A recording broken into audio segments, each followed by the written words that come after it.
Introduce our speaker for today, Miriam. She is with the Temple Shalom, but as she has stated to me, she is not Jewish. She is Noahide, and she will go into details on that. She's a beautiful soul. I've got to speak with her a little bit before the service here, and I've enjoyed it very much. So please help me welcoming Miriam.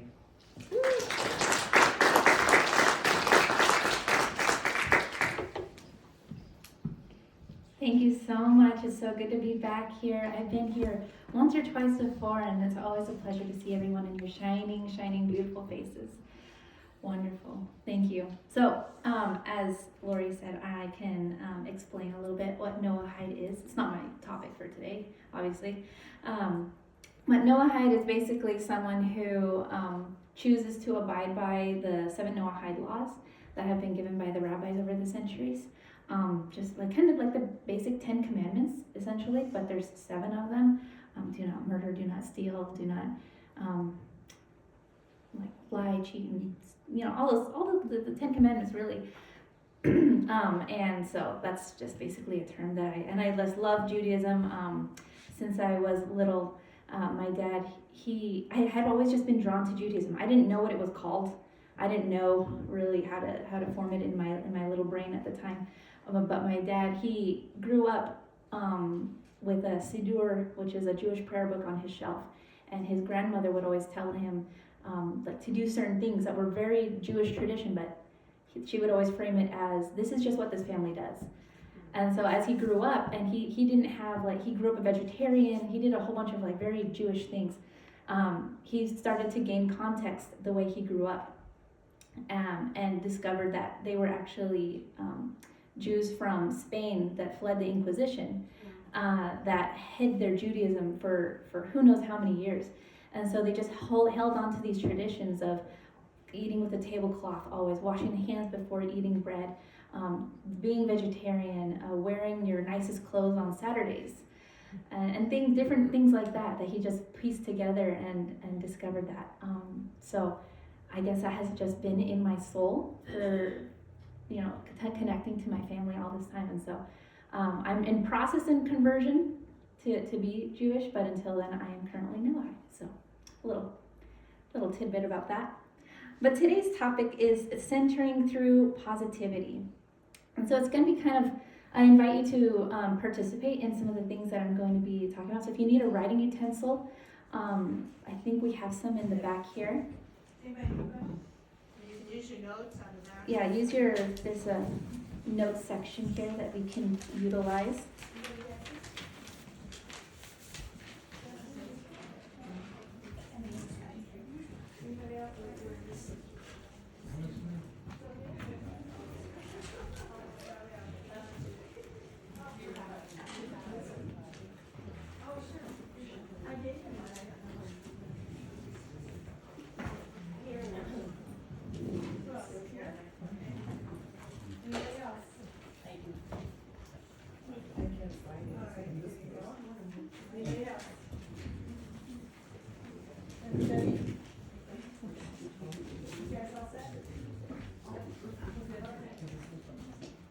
All right, thank you so much. So you guys do a lot of this kind of exercises on the regular, for the songs, and it's like an I am exercise. And so because my topic today is centering through positivity, let's talk a little bit about what centering is and how it can be applied in our lives in the various ways. So when I was going through coaching school, one of the things that we talked about was centering. And what is that? So a lot of times for people who aren't in the usual like meditating and doing those kind of practices in prayer, centering for them is calming down, okay? And in coaching school, my teacher, Rivka Malka, she introduced a different concept. She says, centering is like keeping your balance. And since life is about movement, you're not always stagnant, actually. You're never stagnant. Your body's constantly in motion. You're constantly needing to keep your balance, whether that's physiologically or emotionally. There are so many different things that are constantly coming at us that it's impossible for us to be completely still and centered. But just like when you're riding a bike, You are in motion, but you're in balance. So throughout life, there's ways that we can keep our balance in this motion, in this constant flux that we're always experiencing. And so we can choose what we center ourselves around. And a lot of times, if we're not doing it consciously, we're doing it passively. And sometimes without intention, we can center ourselves around something that's not keeping us in the right balance. One of the dances that we do in Judaism is called Davidic dance. And what we do is we put something, so like a water bottle or a wine bottle or something in the middle. And then everybody focuses and can keep that as the center. We all keep the same distance and we keep this beautiful circle. When you don't have that, it gets very messy very fast. And then if you have, if someone were to drop another water bottle in there or another center, then you have people running into each other. So in life, it's very similar. When we have different centers, when we're focusing on different things, that's when we kind of start having these collisions, when we start having a dissonance with our neighbor sometimes. And so keeping our center in the center on truth, on reality, on goodness is very important, centering through positivity. So when I get a new client, that's usually what I start with. A client wants to come to me, and most of the time they don't have experience with prayer, meditation, or centering practices. And so I start with something very simple, something familiar, or hopefully familiar, and that is themselves. I ask them, who are you? And so that's what I'm going to ask you today. On your paper, I would like you to write down things that you are. I am, and if it's helpful, start with the physical things. I am a friend. I am mother, daughter, son, husband. Fill in the blank. I am from a physical standpoint. And then beyond that, who are you emotionally, spiritually? I am compassionate. I am loving. I am dedicated.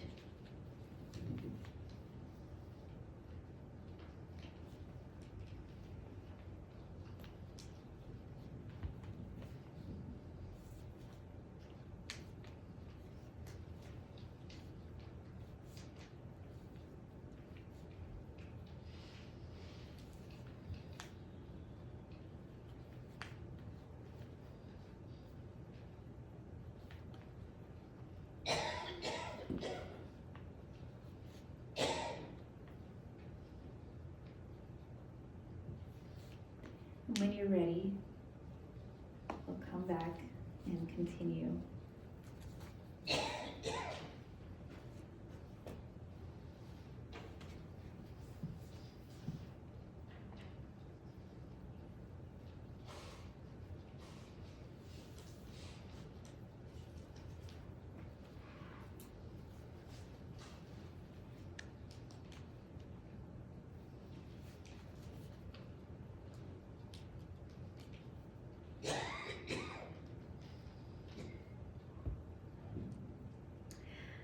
When I do this with my clients, this is something that I use as we go on for the rest of our coaching sessions, because sometimes we'll get out of balance and they'll start saying things, I can't, I'm not good enough, and I always bring them back to this list. Wait a minute, let's talk about the things that you are. And how do we look at this from the perspective of the things that you are?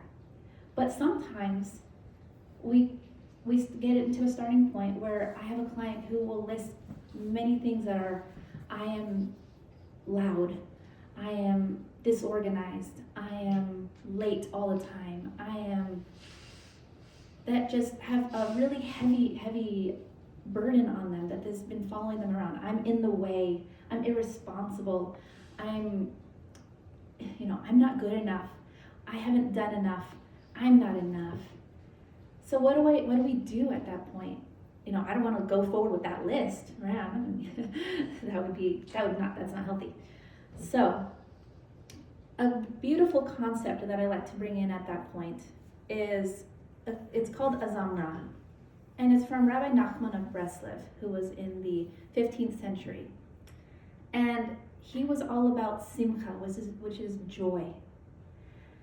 And he centered it around Psalms 136, excuse me. I have it written down, 136:2. And it's Azamra lelokai bedodi. And that means, I will sing to my God as long as I live. He centered the whole movement, the whole Breslov movement around this. How do we do that? How do we center ourselves around this concept of being joyful and singing to God as long as we live? I mean, David didn't have a perfect life. I mean, he wasn't very well thought of by his own brothers. He was just the little kid. Oh, he's out there with the sheep. He doesn't even count as one of my sons. What? Like he when Samuel asked him, where's your sons? Is that all you have? Oh, well, I guess there's just one more, What kind of childhood did he have? Probably not a lot of encouraging words that says you're important, you're valuable, you're loved, you're precious, right? And then after that, he goes in with King Saul. He ends up getting speared at and chased out of the palace and living in the hills, fleeing for his life, living in caves. And then even after that, once he was a king, he had to flee his son who was trying to kill him. So this guy, he didn't have a nice, cushy life to where it would be easy for him to say, I will sing to my God as long as I live. I'm sure he had a lot of complaints at some point, like many of us would probably default, or we get into that mode where, why are you doing this to me? Why is this happening to me? What have I done? Why are you treating me this way? But no, he says, I will sing to my God as long as I live. So Rabbi Nachman of Breslev asks, how was he able to do that? Because I want to be able to do that. And he looks at another verse in Psalms 37:10. And it says, and in just a little bit, there is no sinner. When you think about his place, he won't be there. And in English, it's kind of strange. The translation is kind of weird. And the Hebrew word in just a little bit, it's not like what we say, well, like, oh, I'll be there in a bit, or it's just going to take me a bit. It's not talking about time. It's talking about actual substance. The word is ve'od me'at. Ve'od me'at. It's a little piece. So the rabbis, they wonder, so what does he mean by in a little piece? There is no sinner. And what they bring down is that when you can find a little piece of good in a situation or in yourself, when you look at that and that you make that your center, you make that your focus, you don't see the evil person anymore. You don't see the terrible, worthless, not enoughness anymore. And beyond that, when you go and look for that person, he's not going to be there anymore because you have chosen to transform this person into a person of life, into a person of goodness, into a person of love, of kindness.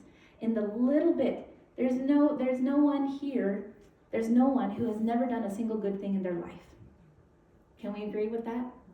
Sure, there might be people who take up a lot of their time with things that are not nice, or saying things that are not nice, or doing things that are not good.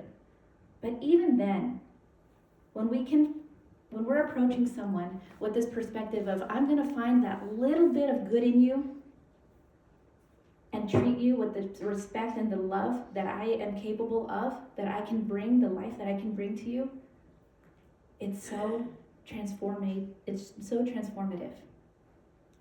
And so when I have a client that comes with those kinds of thoughts, I say, all right, we're going to start from here. We're going to look for that little bit of good. What's one thing that you did? And sometimes even then. So we take it from the very, very top. And I said, let's just think about today. We're not thinking about our whole lives, of all the mistakes that we've made in our whole past, and all that guilt and that shame that we've been carrying with us. And we're not going to center ourselves around that. We're going to start with, just look at today. What did you accomplish today? What good things did you do today? And so we start making a list. I got out of bed this morning. There are times when we feel so low that we can't even get out of bed. So getting out of bed is an accomplishment. I got dressed. I brushed my teeth. I had breakfast, or didn't have breakfast, depending on your diet, I guess. But all these small things, they take effort. Sure, it might be a habit. And a lot of my clients, they try to dismiss all these good things that they've done. Well, that's just what I was raised to do. Well, that's just something I do every day. Oh, that's just, no. When you didn't, because you got out of bed, you changed the whole course of your day. When you took care of yourself, when you dressed yourself, you changed the whole course. When you said please, when you made eye contact with somebody and told them thank you and please, when you refrained from saying something negative and you chose to say something positive, that little thing changes the whole course of somebody else's day on top of that, not just your own. So when we bring the center for ourselves around our positive attributes, we're empowering ourselves to do more of them. And that's what I try to bring to my clients with this exercise, with this centering through positivity. We can totally choose to center ourselves around negativity and all the things that I've done wrong and all the shame. But guess what that does? That empowers us to do more of those kinds of things. We set ourselves up for failure. So what would we expect, right? But when we can center ourselves through positivity, through life, remembering I am kind, I'm going to do more kind things. I'm already loving, I'm going to do more loving things. And even when we do trip up, when we do mess up, when we do fall off that bicycle, we can say, that wasn't me, that wasn't really my essence. I got upset, I yelled at someone, I disappointed myself, yes, but that's not me. I can choose to get back up. I can choose to apologize because I'm a loving person. That burst, that outburst, that act of anger, aggression, whatever it might be, that wasn't my true essence. I can go back and I can put life back into that place. I can choose to get back up and center myself around this positive points, my positive attributes, instead of my negative ones. And this is it's incredible how empowering this is for ourselves. But imagine when you can do that for even someone else. Sometimes we're faced in life with people that we have to interact with.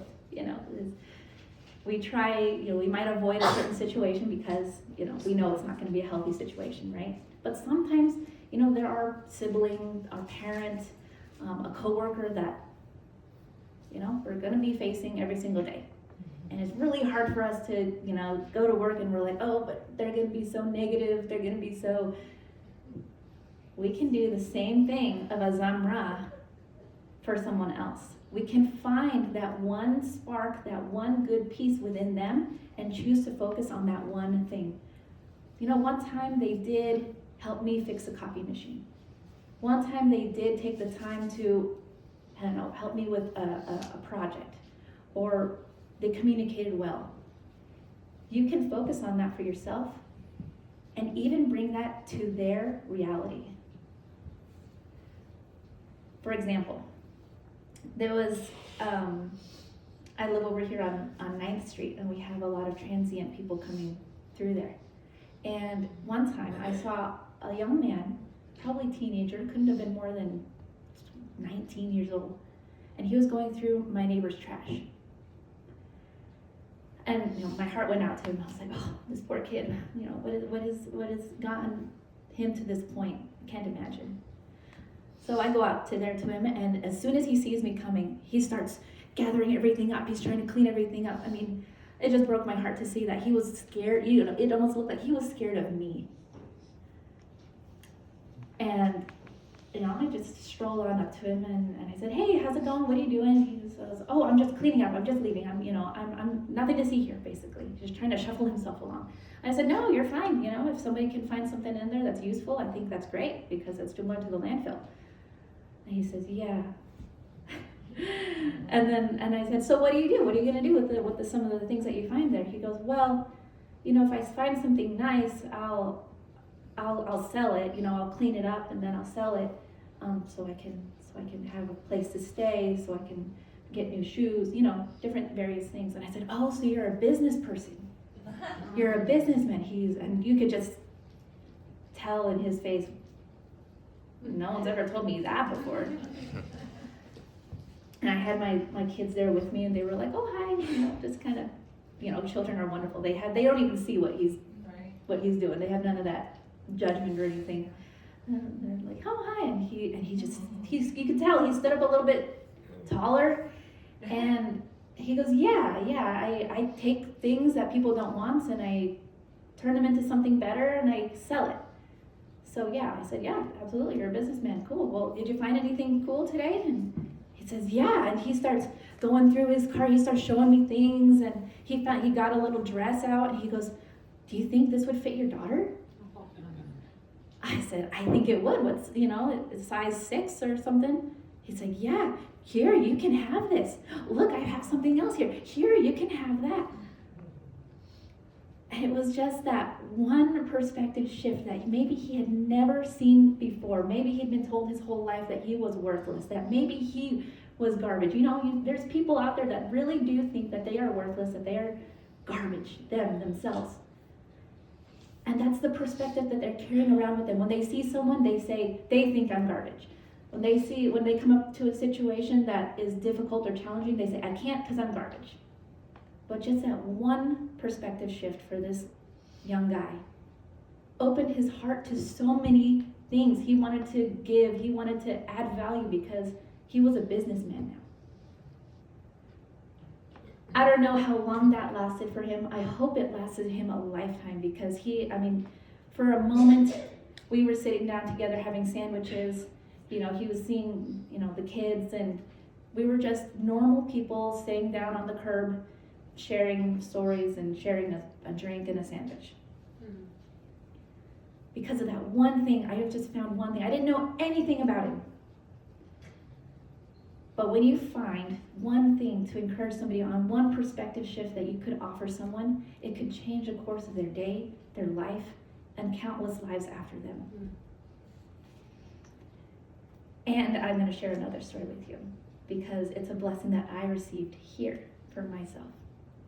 The first time that I came, I had gone through a divorce.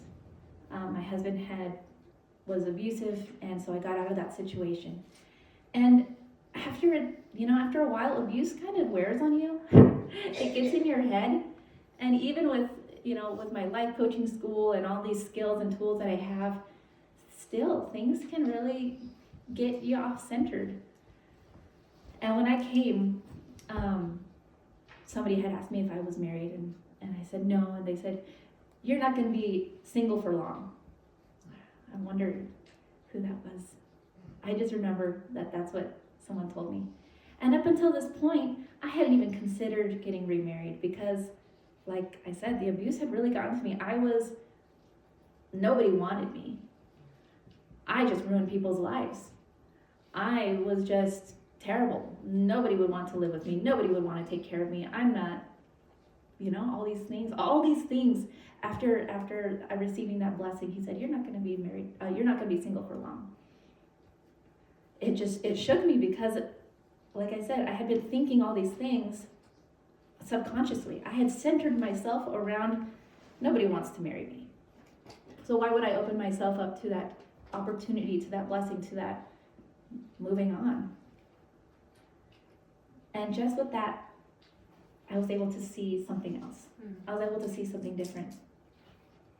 And today, I've been married for 1 year.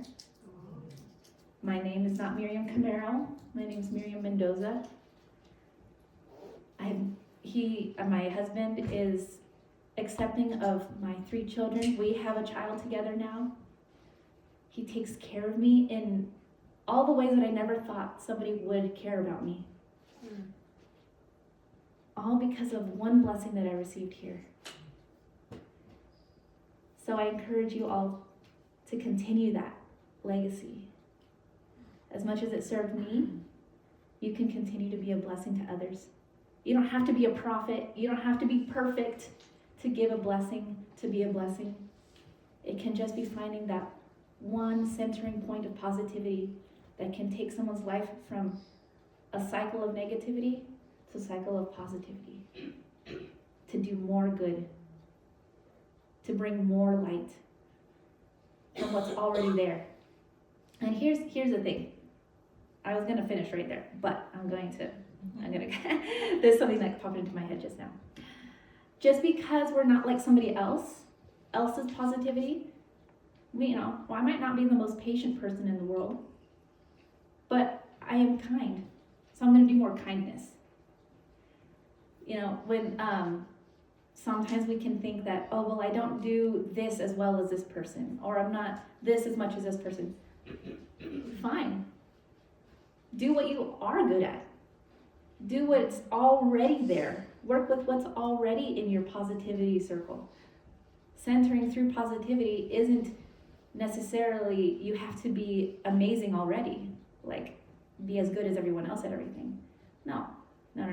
There's already good attributes in each and every single one of you.